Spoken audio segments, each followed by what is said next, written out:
Surviving Without Survivor specialist Phil and Alexa are back with our 9th episode of our Disney rewatch series. 9th episode. We are almost done. We only have one left after this. We are joined today by one of our $20 patrons. This could be you, John Millsip. He's been around for a while. I now call him Michaela Millsip because of what happened in the TRHS for Specialist game. Spoilers. This will be fun. Yeah, sorry everybody. If you know what that means, you'll get it. This should be fun, John. Thanks for joining us. Glad to have you on. I'm really excited to be here. When Alexa asked me to come talk about The Princess and the Frog, my first thought was, I have never seen this movie before. It's not just me. It's not just you. And I've been talking to a lot of people in the Patreon group, and no one's seen this movie before. Okay, this is why I wanted to watch this one. And so I had skipped The Great Mouse Detective purposely, almost because I thought nobody had watched it. And it's my favorite one. Like, that's like one of my all-time favorites. But I didn't want to watch it because it's like not musical really, and it's a little like dated. And like I know that it doesn't have a big following. But when we got to the more modern ones, it was like, should we do Frozen? What should we do? Like Princess and the Frog, Frozen, Moana. Which ones do we land on? And I was like, I want to do Princess and the Frog because, one, I hadn't seen it until last year. And when I watched it, I loved it. And I hadn't heard great things about it. And I was like, I bet you there's a lot of people who haven't watched it who love it, who would love it if they actually sat down and watched it. And I hope you both ended up enjoying it as much as I do. I mean, John, you let me know what you think. But out of all of the movies we've watched in this series, The Lion King would be my favorite, but I've also seen The Lion King 100 times. This was new and different, and this is the best one that we've watched so far, in my opinion. I actually really disagree. Ooh. Whoa! I do. This one kind of, for me, felt like a husk of a Disney movie. Ooh. Oh gosh, do tell. Good. This is fun. I watched it twice this week to make sure I had a grasp on it. I had my first opinion. I was like, oh, okay. And I went through again today, more detailed, looking at more of the details in it. And I literally ended it and I'm like, I want to watch The Beauty and the Beast now to watch a good Disney movie. Mm-hmm. So you did not shed a tear at any Evangeline content whatsoever, to clarify. Nope, not at all. Wow. Okay. Well, that's same. Definitely Iceman up in Canada. That's what the problem is here. Yeah, you live in Canada. You have no feelings up there. Yeah, exactly. And so I do ask this, and I don't know if this makes any sense, but do you think that maybe it was because like set in New Orleans, does that just like not connect with you, or do you think that like, oh no, that doesn't matter at all? Part of it was the setting. Okay. I'm not gonna lie. Okay. Because the story I felt so unrealistic for the setting they were using. Like, interesting. There are aspects of the story that were really great and used the setting really well.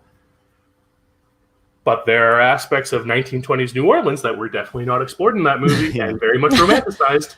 I'm sure that's fair. That is fair. I think I guess what I liked about it, and maybe this is what you didn't like so much about it, is that Disney movies are a lot of times like the animals are the main characters. Like Beauty and the Beast, like that happens generally in France, or Peter and Pan happens generally in London. I think New Orleans is like a small enough city where it felt very specific, like where Tiana grew up felt like that was very specific. And when they were frogs and they were in the bayou is what it's called down there. All of that, like, that was like very distinctly New Orleans. So that's what I liked about it, that it felt like a quote unquote like present day movie, but had all the Disney stuff. And so like I've been to 38 of the 50 states, but Louisiana is not one of the ones I've been to. But some of my best friends in LA went to University of New Orleans, went to Tulane, so they're from that area. And just hearing the way they would talk about it and the way they would discuss it, and kind of just like, Alexa, I don't know, did you take Rock for Jocks in at Miami? I sure did. I got an A- in Rocks for Jocks. There you go, Alexa. But the guy would always talk about jazz and rock and how it clashed and how like it all came from New Orleans and how it was just so good. And I don't know if like I have just built up this myth in my mind where like, I mean, from what everybody tends to say is like New Orleans kind of smells like urine because people just pee on the street all the time. But in my opinion, but imagine in a cute way. Yeah, I imagine it smells like beignets and New Orleans Square and Disney World and Disneyland, and I just imagine everything is wonderful. And this one kind of like, I don't know, it does suck me in. I don't know why, but this one does suck me in. So I'm kind of glad that we're on three opposite ends here, though. Alexa's saying it's her favorite. John's saying he totally disagrees, and I really enjoy it, but I definitely don't believe that it belongs in the upper echelon of Disney movies. I just think more people should have seen this movie. Yeah. I mean, I guess out of our 9 that we have discussed, to me, this is a top 3. But Phil, perhaps what drew you so much to this movie was the bops, because the music is real good. I do really like jazz music too. So that's another it's so thing jazzy that really helps with this, because I will say this, and John, I'm turning this over to you because we always talk about the bops and if they slap or not. But when I'm looking at this one, if you don't like jazz music, I actually don't think these songs really hit for you the way that Beauty and the Beast and stuff are going to hit really no matter what, and The Lion King is going to hit no matter what. But I feel like if you're not into this style of music, these songs are very forgettable because they can slip right out of your mind. And I'm actually really into jazz music. I've studied music in university and everything.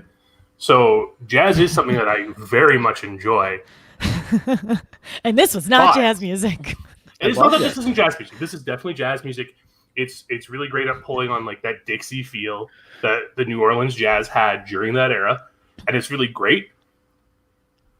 I watched this movie this morning. I can't tell you how any of the songs go. Mm-hmm. Almost there. That's the one I remember. In your head. That one stuck in my head. But the other ones, you do make. Sorry, finish with that. If any of them do stick in my head, it's Down in New Orleans. Right. I think one.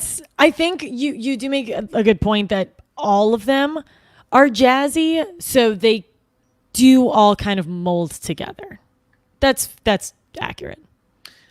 All right, so I got a couple here. I have a couple because this is so not where I thought this was going. No, and I like this. I like, John, that you said yes to it without having seen it, because I think that this is creating a different type of conversation than we've had on a lot of these, where like a lot of them, it's just really like, I love this one, and that's why I wanted to jump on. Like Phil Conti's talking about how he went and bought his Simba when he was like on his, senior trip. I think it's fun that you're like, not only does this movie not connect with me, I actually don't really enjoy it. But I will say, Down in New Orleans, because of how Randy Newman that song is, I think that one sticks, because everybody knows Randy Newman from Toy Story, and he became very, very famous with all of that.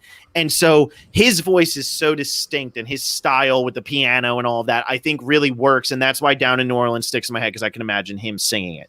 Almost There, I think, is really, really good. Like Almost There does it for me. Yeah. Dig a Little Deeper, to me, feels cheesy. I like the scene. But they also, I feel like we're going over the top.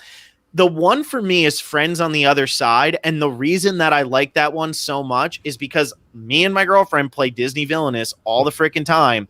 And one of the most popular cards in Dr. Facilier's deck is Friends on the Other Side. And every time I say that out loud, it gets stuck in my head. Right. John, what do you think about Dr. Facilier as a villain? I really wish we had an opportunity to explore him more. Mm-hmm. Yeah, he was a little underused, I think. Yeah, and like I know last week in the Mulan podcast, you were talking about how the villain's more in the background of that when it really works. I don't feel it's quite there with Dr. Facilier, because he's such an interesting character. He has so much. He just oozes panache the entire movie, and we don't really get any idea of what like his motives are. Money? He's just motive? Just money? He's just like sketchy voodoo guy. Yeah. And I just kind of wish we had more to that for that character, because he's so fun.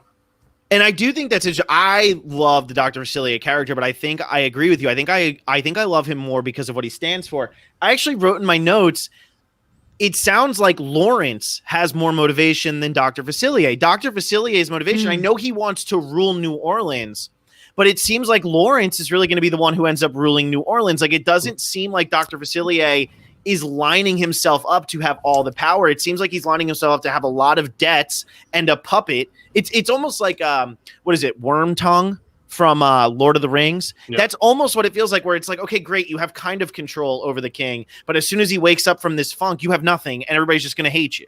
Mm-hmm. Yep, that's exactly how I feel about that character. He's just there. He has so much potential. I just feel like they just fall short on it. It would have made more sense if he took Prince Naveen's body instead of he's controlling the guy who is in Prince Naveen's body, and Prince Naveen is a frog. Like you said, Phil, like there's like a bunch of different problems floating around. Yeah. I do agree with that. And Alexa, so I want to know with you though, because you did say this was one of your this was your favorite of the bunch, and you like at least top 3. So we're not letting you off the hook here just because John is going down on it, because I'm still over here. I'm kind of like feeling it out. Where am I going to land here? Alexa, what do you think about Dr. Facilier? I think he's really fun. I think he is underused, but he has like a lot of different powers. He's got the shadows, which can like chase after people. He's got the cards. He can still do what Ursula does and turn people into different things. So I like him because there's a lot to what he can do. He's not just like generic bad guy who wants to kill people. Mm-hmm. I agree with that. And yeah, he doesn't just want to kill. Like, I almost feel like his motives were too complicated that they didn't purposely, like, they didn't address it distinctly enough, but they do put out enough seeds there where you're like, all right, like, this guy's creepy. Like, to me, he's one of the creepiest Disney villains because of all of the behind the scenes villain stuff. And so when they announced that they were going to make Splash Mountain into a Princess and the Frog ride, a lot of people weren't about that. Like, because one, as you both had never seen Princess and the Frog, it's not one of the more popular Disney movies. But I was actually really into it because I feel like you go down on the bayou where you have Lewis, the alligator who's playing the horn. You have Ray, who's going to be singing to Evangeline, I'm sure. It's really fun. Mm-hmm. But when they get to the dark parts, Dr. Facilier is one of the darkest villains that Disney has really ever had, in my opinion. Yeah, I absolutely agree. And I think it is a great way to take a very controversial ride and turn it into something that is more celebratory of a culture that was kind of ignored. Mm-hmm. And it's a really great transition is the big thing. It's like, hey, we perfectly have this property that perfectly fits this ride already, but we're not using it for some reason. Right. Yeah, I agree. And think about this. Disney World and Disneyland, well, not so much in Disney World because it's actually it's in Adventureland, but it's right next to New Orleans Square. And in Disneyland, it's in New Orleans Square. Yeah. So, like, why would you not have it be New Orleans based? I mean, that's what it is. I mean, even the Pirates of the Caribbean ride at Disneyland, you ride around before you go down into the real ride. You ride around a Cajun food restaurant. That's what it is. So it's like, this should be New Orleans themed, and I'm really excited for how they're going to do that, because I think with the shadow spirits and the mask spirits and friends on the other side and all of that, there is so much potential to make a really creepy freaking ride. Yeah. And Splash Mountain, I don't know, are they changing the format? Like, is it still going to be at the end like the huge drop? So there's plenty to make it creepy inside. Yeah. I think it would be like the exact same ride track wise. It would just be like they'd renovate everything else because, it is a story ride at the end of the day, as much as they'd call it a thrill ride. So, like the buildup in the Splash Mountain now is the vultures talking and they've captured Brer Rabbit and now they're going to put him in the Briar Patch. No, don't do that. And then you go down into the Briar Patch, like change it from a Briar Patch to like, I don't know, like, I'm trying to think of like what would be like the best part of that, but you have a lot you can do with like the buildup of going up with the spirits and all of that, which I'm sure that Disney Imagineers have thought through much more thoroughly than we're going to do on this Princess and the Frog podcast on a Wednesday night at 11 p.m. Eastern. So that's not with that attitude. We're not.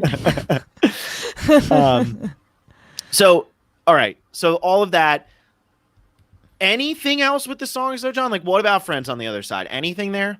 I love Friends on the Other Side. Okay. It was a great song, and I really like the change in styles in the song. I really like the incorporation with the masks and the callback. I really liked that harkening back on that like slaver tradition in New Orleans. So it's not completely absent from the movie, despite the fact that Disney clearly wants us to think that it's completely absent from the movie. But it has that traditional like slave song feel to it at points. And I think that's really interesting with that song. Yeah.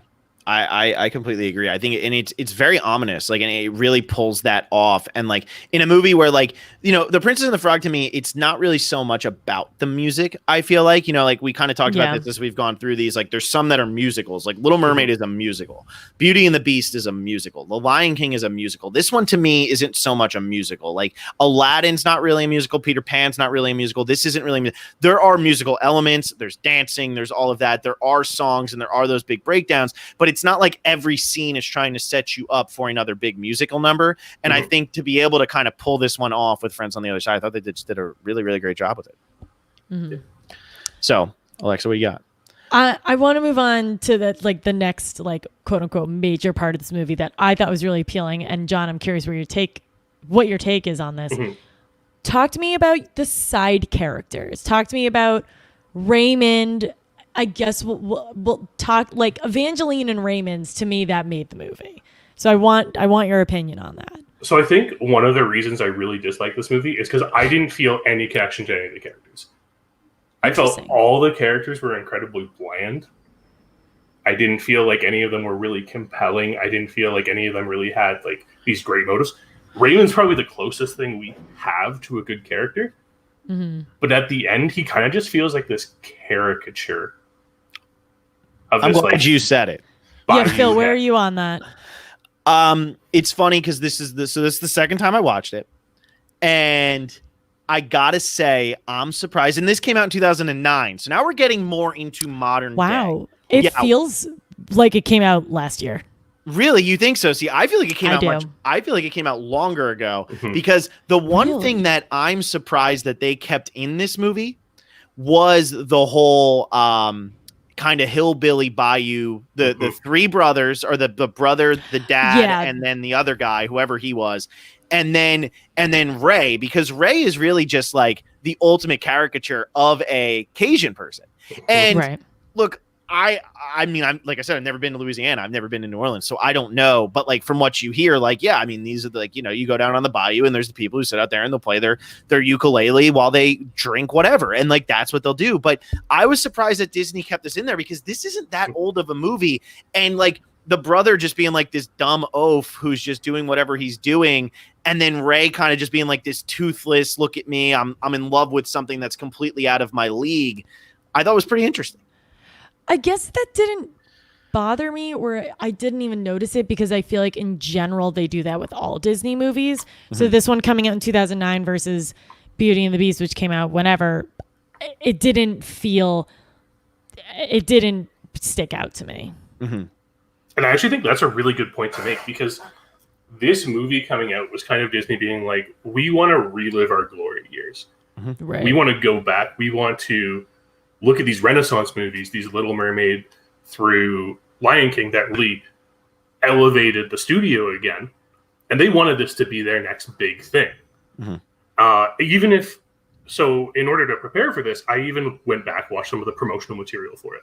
And if you watch the theatrical trailer for this movie, the first like half of that trailer is them just showing animation clips from those Renaissance films. That's crazy. Interesting. And it's them trying to be like, this is our next big Renaissance movie. This is us harkening back to our roots. This is what we want this to be. And I think that's kind of why I didn't like it as much, is because it feels like it's just trying to strive to be something that it's not quite reaching that bar. That's so interesting, because I didn't see, I personally, that's why I do like it. So now, Alexa, I'm on your side now. I'm going to jump over to you. Phil. I'm on your side. We're attacking John. All right. Yeah, let's attack the guest. Yeah, let's attack him. You shouldn't have came on our show. No, so that's actually why I kind of liked it, because I feel like what happened with Disney was, and I'm looking up their movies so I can kind of get it in order here, at least in some sort of whatever. Once Pixar started making animated movies, Disney fell apart. And now people probably are like, well, Disney and Pixar are the same thing. They weren't.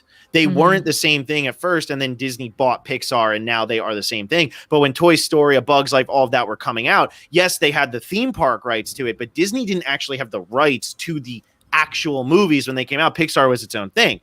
So when you start looking at what were the Walt Disney animated movies, let's just run through these real quick between what came out after the first Toy Story all the way until this one came out. This is a little bit long, but just stay with me because I think it kind of tells the story of why they were going for this. Yeah. So you have Toy Story comes out in 1995.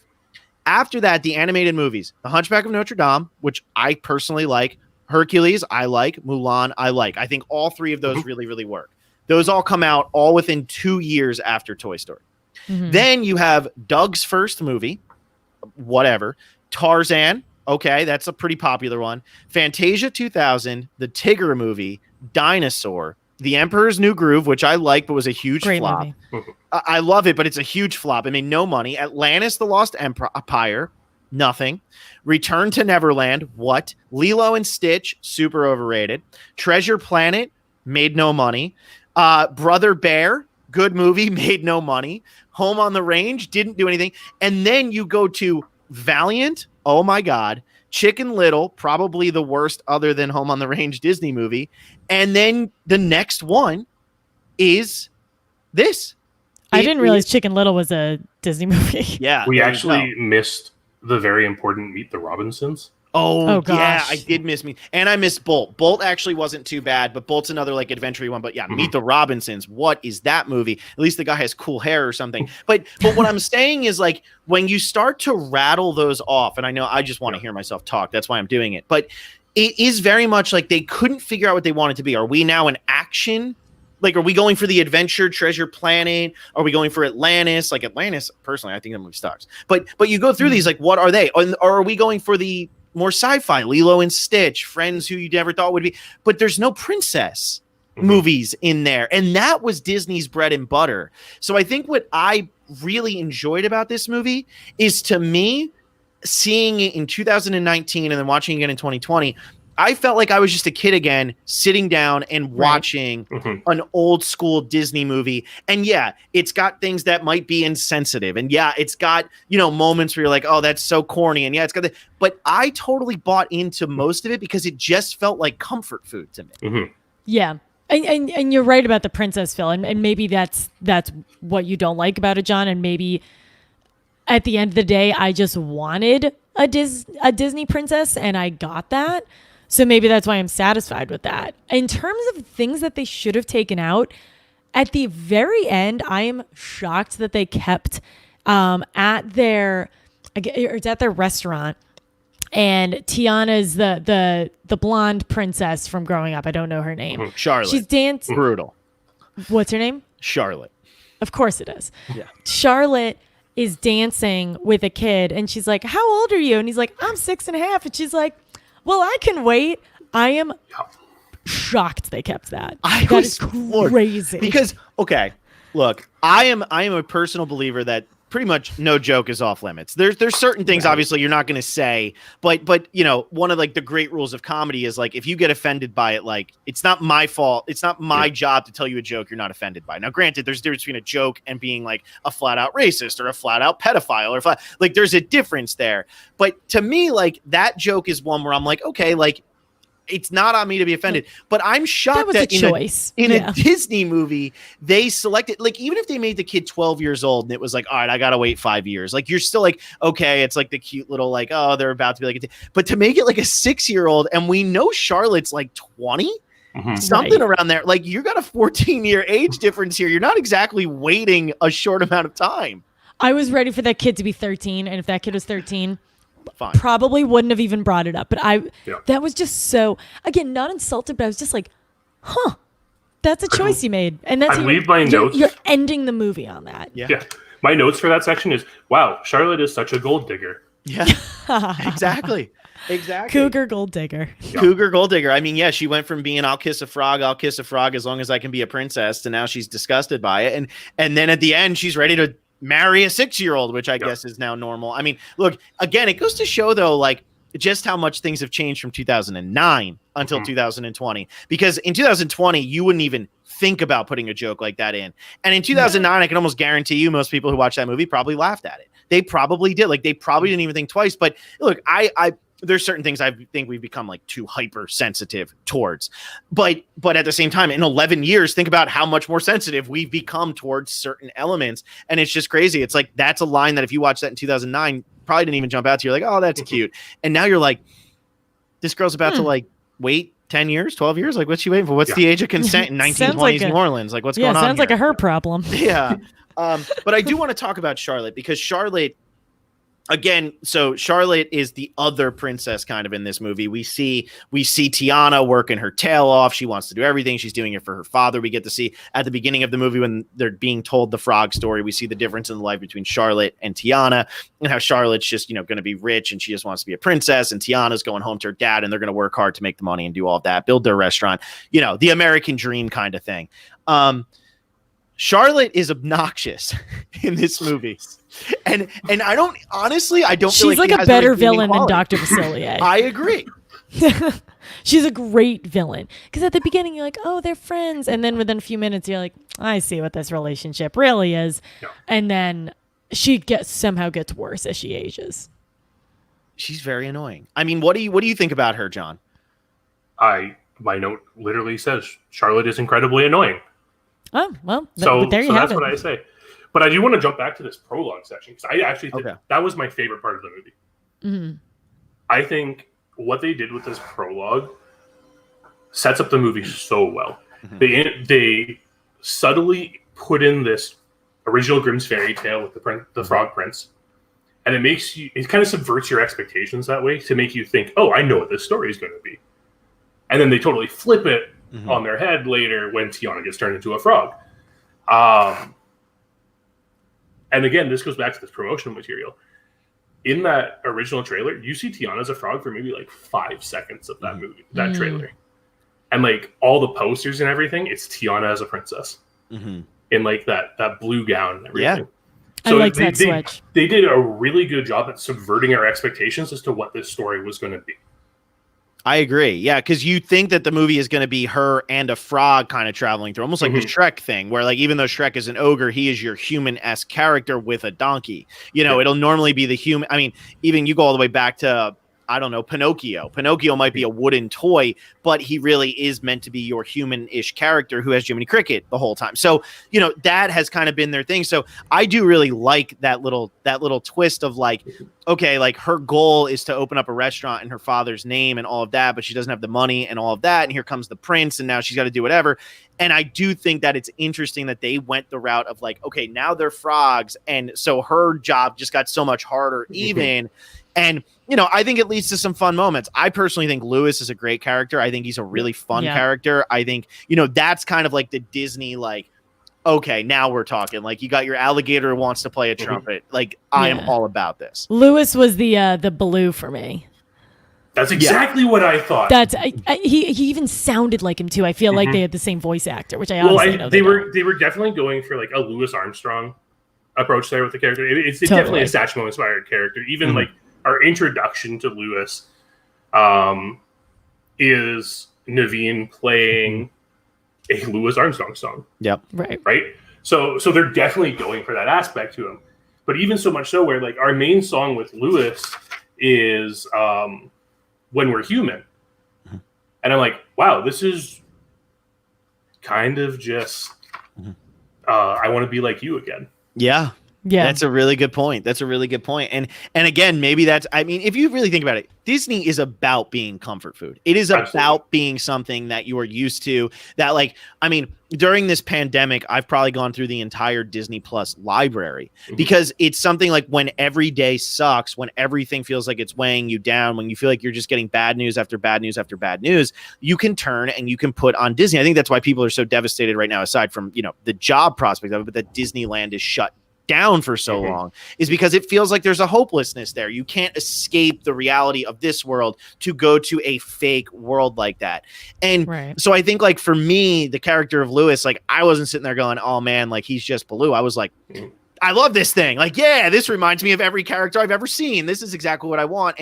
And so, it's that comfort. It's like that, okay, like Louis is your buddy and this is who you're going to go on this journey with. And when he's playing the trumpet and he just wants to play on the thing and they all just dive off the boat, like that part's hilarious. That part's amazing. I love it. And it's after he plays too. Like he shows how good he is, and they're like, no, we're still not. No, interested. we're still terrified.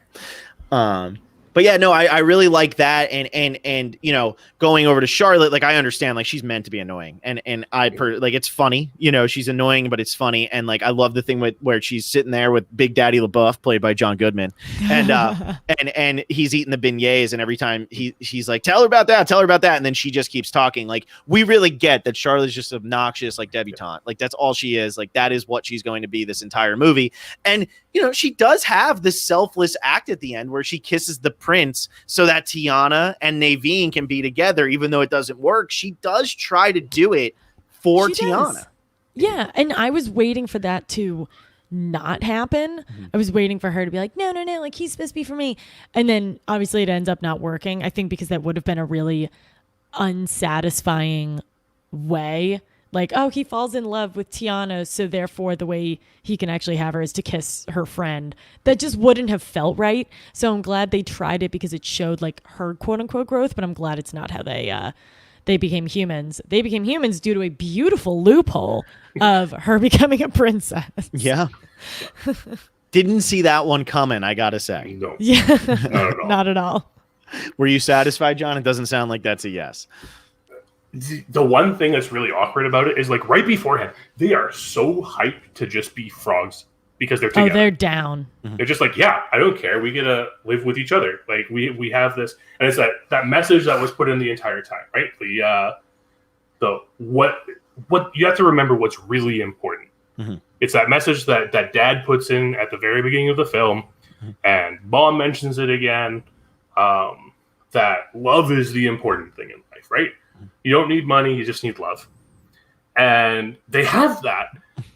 And they're like living in they're getting ready to live with all their Bayou friends.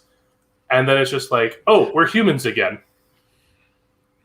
John. Yay. By the logic of the movie, they shouldn't be able to understand the animals anymore afterwards. That is a great point. That is a great point. But, John, would it be a Disney movie if everybody doesn't get what they all want? I mean, hell, at the end of The Lion King, Mufasa gets what he wants, and Mufasa's been dead for 15 years. You know, so like it wouldn't be a Disney movie if everybody except for the villain didn't get what they want. And Facilier and Lawrence end up losing, while Lewis gets to be a trumpet playing alligator who is pretty. He's not a human, but he's doing that. I mean, Ray gets to go live with Evangeline, and I like how the two little points of the star touch each other like they're holding hands, which I love how unimpressed you probably were by that, John. I was definitely, there might have been a tear or 5 forming in my eye, and you were just like, can I fast forward through this? My note was actually, wow, it's really convenient that star happened to come into creation at the exact moment that the light would reach Earth. It's a new constellation. At Ray's funeral. Not just when Ray dies, but at his funeral. Of course. Even though aren't stars just like exploded stars from many, many years ago? But that's neither here nor there. Yeah, we don't have to get into the science. We don't have to get, come on. No come on. science. It's just gas or something like that, right? It's just balls of gas. Just let Tiana have her restaurant in her mind. Exactly. Yeah. No, I totally get it. Look, I'm all about it because I can't help myself. You know, it makes you feel good. You're like, oh, good, Ray got what he wanted. I mean, otherwise, like Ray dying is a pretty dark part of a Disney movie. Like he gets murdered. Yeah, he gets stomped on him and is just dead. That squish sound was bad.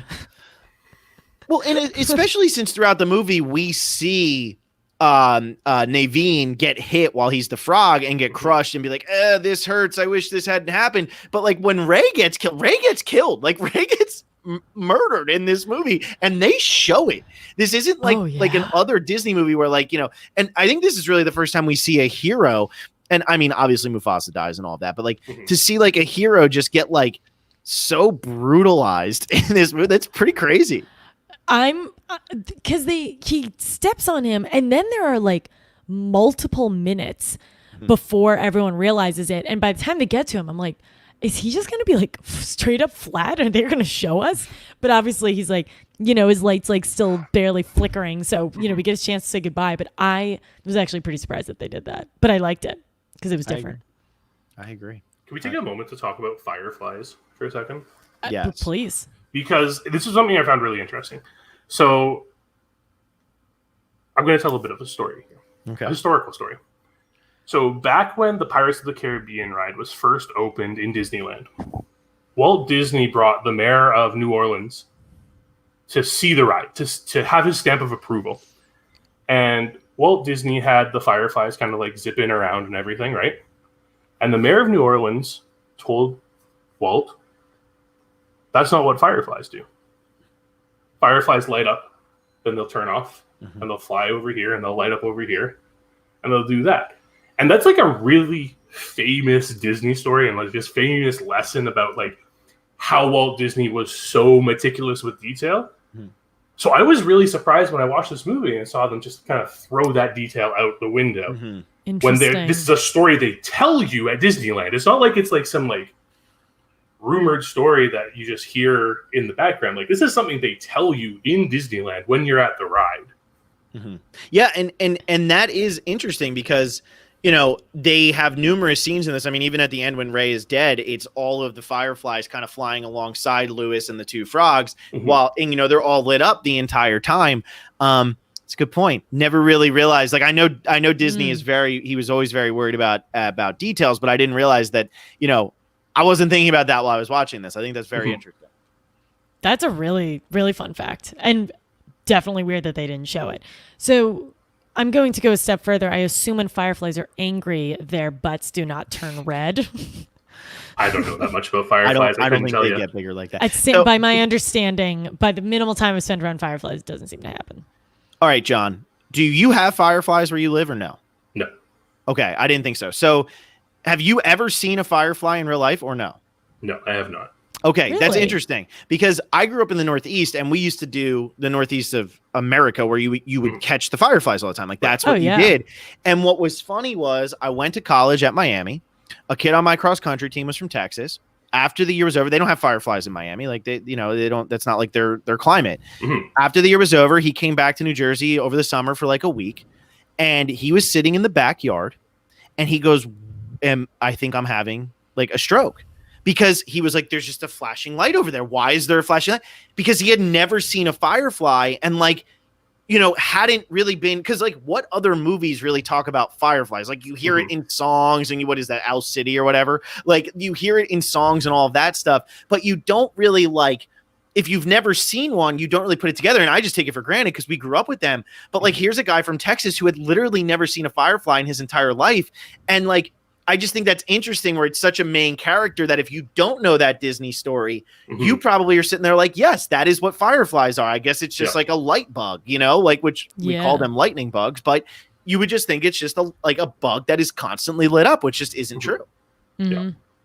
Well, I hope you get to see one sometime, John, because they're actually pretty cool. One day I will. Someday. Don't come down the west coast of America because we don't have them here either. They're not anywhere to be found here. You got to go to the south or the northeast. I mean, Alexa, did they have them in Massachusetts or no? Yeah, and they actually in New York City, where there is famously no nature, in some of the parks there are actually fireflies at night. Well, that's because during COVID, there's been no people to kill the fireflies. Nature is recovering in New York City. Back. Was it dolphins are in Boston Harbor or something? Like they're back. They're back. I miss the days of the memes of nature is recovering, and it would just be like something so ridiculous that wasn't even nature. My favorite was the Lisa Frank of like the unicorn like running through an ocean, and they were like, "Nature is recovering." Yeah, I love that. But I love that story. I love that story, John, because I do think people kind of miss that, and considering that fireflies aren't like a thing that is everywhere. It's not like a dog where we've all seen a dog. We know what a dog sounds like. We know what a dog does. It's really interesting. Like it's just really interesting. I think it's cool. That's a good point. What else do we have to cover from this movie? I know we talked about beignets, which by the way, that's the one thing. So Disneyland is not open, but downtown Disney is open right now. And there's the I forget, it's like the Ralph something Jazz Kitchen here, and so like downtown Disney has all their restaurants open, and we go there way too often. I live an exit away from Disney, which is why it really bothers me that Disney isn't open. And we go there all the time, and their beignets, they can give them to you either while you're there or to go. And we got them to go the one time, and the bag was translucent. You could see through the bag because the grease was so much, and you could see the beignets. And it was like a paper bag, so it should not have been like that. But watching this movie with the beignets, I'm like, you know what? Like, that is the man getting treat, or whatever they kept calling it throughout the movie. Phil, have you been to New Orleans? No, I haven't been to Louisiana. That's what I was saying. I haven't been there. Oh, okay. I've been once, and it was for Mardi Gras. But the beignets in New Orleans, as well as I know like they were like pushing the gumbo a lot too, to die for. Both of them. Yeah. I mean, they're also pushing that Big Daddy LaBeouf is like a 6'8", 400-pound man. Like they were really, but he's like healthy. Yeah, just eating his beignets. No, I've never been. I mean, what do we think about this depiction of Mardi Gras, though? I mean, pretty tame Mardi Gras by my standards. Yeah, it seems very family friendly. Very tame, very tame. I'm glad I was curious, like how they were going to incorporate that. So I feel like that was the right way to do it. Did you get the what is it? The Little Mermaid reference here with the float? I did. Yep. Yeah. Mm-hmm. Yeah, that was good. And there's another very famous reference in this, and I don't know if either one of you caught it. John, I have more faith in you than I do in Alexa, because Alexa's dropped the ball on all of these so far. There's a very famous reference. It's one line, and it's during the dog chase scene when the dog is chasing the frogs. I can't think of it. No. Big Daddy LaBeouf, when the dog goes running by, looks up at the sky with his hands like this and screams Stella at the top of his lungs, which is a shout out to Marlon Brando in A Streetcar Named Desire, one of the most famous scenes of all time in movie history. So there you go, kids. You've now been taught. There you go. There was your fun fact of the night. Have either of you seen A Streetcar Named Desire? No, I haven't. No. Oh, you should check it out. It's good. Phil, you need someone different for it's just like the wrong. See the difference between Alexa here. Here's the difference here, though. I feel like you're going to be like A Streetcar Named Desire. Great, that just went in one ear and out the other. I'm done with that. I feel like John might go home and watch that like 3 times, and by the next time I talk to him, he'll give me a recap. But the difference is that's a movie that I've heard of, and like I've been told to watch that. Like some of the movies you throw out there are just like, I don't think these are real. I try my hardest. I mean, hey, I watched the whole AFI Top 100, so that's why A Streetcar Named Desire ended up making its way on there. Okay, so I'm looking. What else do we normally cover here? I'm looking to see if we already did the bops. Can we talk about the fact that the beginning of the movie opens with 2 parents? Yes. I was genuinely excited. I was like, oh my God, there are 2 parents. And then immediately like, oh yeah, Dad's dead. And it's kind of cool. I thought it was an okay way that he went. I like that I was going to say, I like that they put the medal on him there so that we know that he died in the war and that's why it didn't work and all that. But normally it's always like the mom who dies too. And I know we talked about this during The Lion King, like where like Beauty and the Beast, it just starts and the mom's dead. Mom's not there. But this one again is the dad dies and the mom's there. But like, more of like the mom is kind of helpless in the situation. Like the mom can't really help Tiana, whereas the father could have helped Tiana. So even though they go the route of killing the father rather than the mother, it's still like they're kind of killing off like her lifeline there, her person who's going to help her get through to the end. And I do love that it's about 5 minutes into the movie and the dad's dead. Yeah. And I like that they do. It's not just like, oh, they kill him off. He is a recurring theme throughout the movie. He's not so much a recurring character, but his words ring throughout Tiana for the entire movie. So I thought that was a really nice touch. But do they in the end? Because in the end, is it really hard work that gets Tiana her dream? Or is it the fact that she happened to turn into a frog with a prince? I would say it's still hard work, because think about how hard it was for them to get turned into humans after all of that. I mean, she kind of carried that team on her back. Yeah, she worked her whole entire life to get to the point she was at. She gets turned into a frog right when things are about to go her way. Now she's got to work her way back from that. She goes through the entire bayou. She's the one who's getting him out of trouble all the time. She has to save him from Facilier. Yeah. So I would say it's still some hard work. Alexa, sorry. No, you're fine. And at the end, when she's buying the property, that's still all her money that she's earned. Yeah, that's true. You know? Because remember, Nadine was poor. Yeah, I also really like that they used Lewis to threaten the incredibly racist realtors. Yes. Yeah. Yes. Love that part too. And again, it's Disney racist. You know, it's like the well, a person of your nature wouldn't do so well here. And it's like, we know what that means. We know what you'd be saying if this was like a Tarantino movie or something. Like we get the hint. Like it's like we get it. You don't like Tiana because of a very specific feature. But I do love that at the end of the day, Lewis comes in and he's like, yeah, she got what she wanted. And I'm going to kill you. I'm going to eat you for dinner. You better do this. And that's a great scene where like they're about to sign. You're like, oh, that's cute. And then they just cut over and he's just staring at them. Like, eat the racist. Exactly. Great shot. Great shot. So what I was just looking at it and I had it in my head and now it has completely disappeared and I don't know why. But what do we think about Mama Odie? Anything here for Mama Odie, or do we feel like she's just thrown in to be thrown in? I feel like she's the biggest caricature out of any character in the movie. Yeah, John, I was gonna say the character who I would agree with your assessment of is her. I like her song. I think her snake is really funny. She's a little much. Yeah, and she reminds me of I don't know if it's the first Pirates of the Caribbean or the second Pirates of the Caribbean. Yes, I thought that too. Where it's just the it's second one. The lady who Jack always goes to, and she just like is just like the witch doctor, the voodoo crazy witch shaman who lives alone and like can do things when you need them. Exactly. And so like, yeah, to me, it was just it was so over the top. Mama Odie doesn't do it for me, but really for the most part, the rest of the characters I do really like. I think that they're all good caricatures, although I am shocked that, the caricatures of like the Bayou Boys are what they are. But other than that, I kind of do like all of them. Also, the list of actors and actresses in this is pretty wild.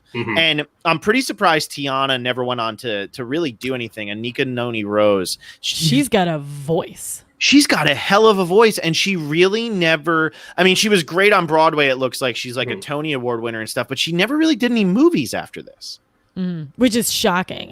In some of her songs, I was convinced that the voice actor was a renowned singer. Yeah. She has a crazy good voice. Yeah, kind of surprised I never went anywhere. But some of the other ones, you have John Goodman, as I said earlier. Oprah is actually Tiana's mother. Terrence Howard is Tiana's father. So Terrence Howard's a pretty big name. Emeril Lagasse is one of the alligators that tries to eat Tiana and Naveen. That's awesome. And then Keith David plays Facilier. And if you've never seen Keith David, look it up because it's so funny that a guy as big as Keith David plays, a pencil thin, over the top Anton Ego looking guy like he does in this one. It's really great. But his voice acting, I think Keith David's got one of the best voices in movies ever. My God, that's crazy that like Emeril is in this movie. What is he doing here? I know. It's great. It's great. Yeah. That's what I got though. I mean, I don't know if either of you have anything else you want to add in there. That's pretty much all of my fun facts. We haven't talked about Naveen at all. That's true. I feel like we talked about him as like a frog, but not really as anything else because they don't really give us much with Naveen except for that he's a frog and he wants to dance. I was going to say he does not have the substance that I would have liked.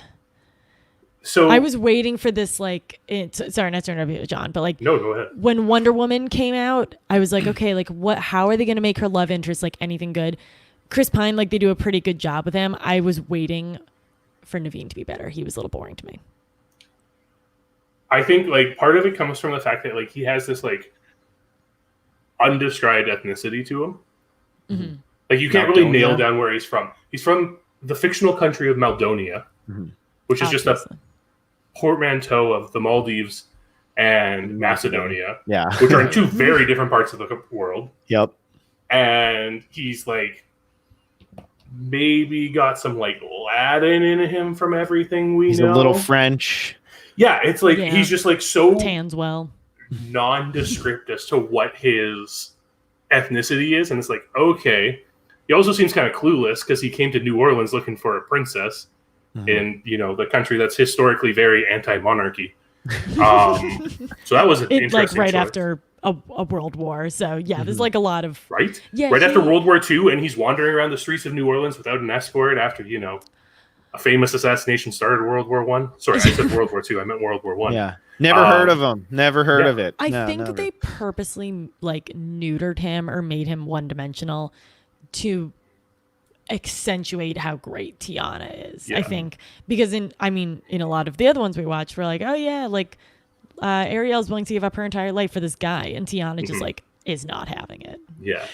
And I do like that Tiana drives every decision Naveen makes. Like at the end of this movie, Tiana has given up nothing in order to still have Naveen.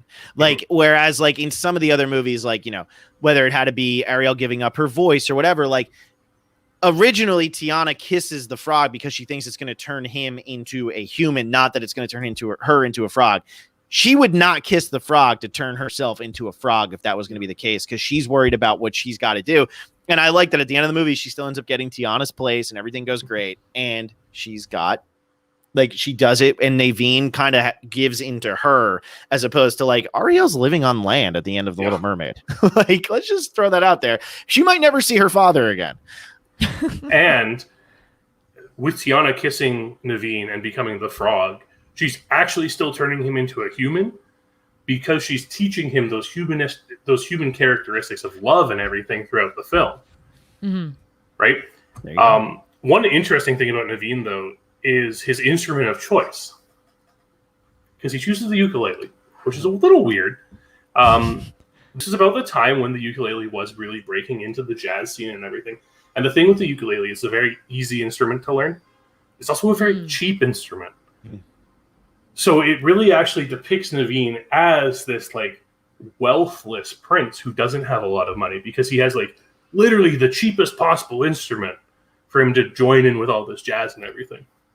Well, and that is what they are saying. He's penniless because his parents cut him off. And so like, that's when, even at the beginning, when he's like, I want to go enjoy the nightlife and all that. And Lawrence is like, with what? You have nothing. Like, I think like, you know, they definitely are playing him up as poor as can possibly be. And he's what's the word I'm trying to think of, where the jazz musicians would go around and they would just play like from town to town, and they were always like wandering musicians. Why can I not think of the word? I mean, if it's not musicians, I would think like nomadic. No, it's not. It's a musical term, or it's not a musical term, but like it is very specifically like musicians who would travel from place to place and like play a ukulele or play a guitar and just like sit around. I think it starts with an S, but I'm gonna have to look this up. So somebody else talk, but I'm gonna figure it out at some place. And Gamer Girl said Prince Naveen learned from Sonia Christopher. So at least there's the Survivor reference that we needed. We needed one Survivor reference, and we finally got it. You both go. I'm gonna find this. A Gamer Girl was wondering if touring is the word, but I'm going to assume that wasn't. But yeah, John, I'm glad you have a like storied understanding of jazz, because I feel like that really gave this analysis like an extra. Yeah, level. I mean, it did help, and I mean, I did do my research. I made sure a couple of things I wanted to check to make sure how era accurate everything was. It checked out. Well, I guess while Phil's deep in thought, for our final movie, we are going to be watching and recapping Moana. Have you seen Moana, John? I have not seen Moana. I also have not seen Moana, but everyone says it. Everyone spoke very highly of this, and everyone also speaks very highly of Moana. So I'm curious if you do end up watching it, what your thoughts will be.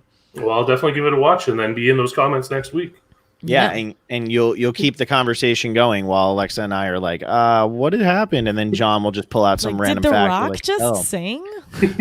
You're Welcome is one of the best Disney songs ever, so you're all in for a treat. It is so catchy, and it is great because you can use it in any situation. It's phenomenal.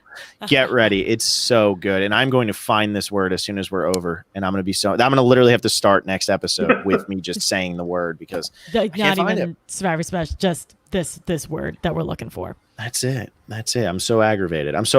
Well, John, it was awesome having you on. It was a great time. I hope you enjoyed it. Do you have anything you want to say about anything here? No, I can't think of anything really. It was wonderful to be on here discussing this with you. I'm really glad I had this opportunity to come in with fresh eyes and just look at something that I somehow missed a decade ago. Yeah. This one was really fun because we all had a pretty different take on the movie. Which is good. It's good to not always agree, because I feel like, we always agree, Alexa, and then we'll always have somebody come in who probably loved the movie. So I'm kind of glad that we got all these different things here. This is great. I like it. Exactly. Alexa, take us home and tell everybody everything you just told them at the end of the Amazing Race episode. Yeah, so if you weren't listening an hour ago, fret not, I can repeat it for you. So tomorrow we are continuing our rewatch of Survivor China. We are going to recap episode 6, which is the episode where, spoiler alert, Sharia goes home, and we are lucky enough to be joined by Sharia Lloyd herself for that recap. So we're going to get her take on the whole season, her vote out, her kicking button challenges. So it's going to be really fun to talk to her. Next week, as I just mentioned, we're going to finish up our Disney rewatch, and we are going to recap Moana. That's going to be our final one. We're going to recap the 3rd episode of The Amazing Race right after the episode. Wednesday, we're going to scoot an hour earlier to follow up with the show, so that's going to be at 9 p.m. Eastern. We'll continue our Survivor China rewatch, and for those of you who are $5 and up patrons, we are going to be joined by our Q&A master himself, Chris Dixon, who is one of our patrons. He's going to be joining us for our Q&A podcast. We are going to be recording that tomorrow, so we'll have it released shortly after. So if you want to be a patron, if you want to ask us any question, become a $5 patron and post in our Facebook group. John can attest to what it's like to be a patron of us, and we are trying to give you guys the best experience that you can get while Survivor is not actually airing. Love it. Well done, Alexa. John, thank you so much for being on. It was great having you, and we will see you all tomorrow with our Sharia Lloyd episode. Bye.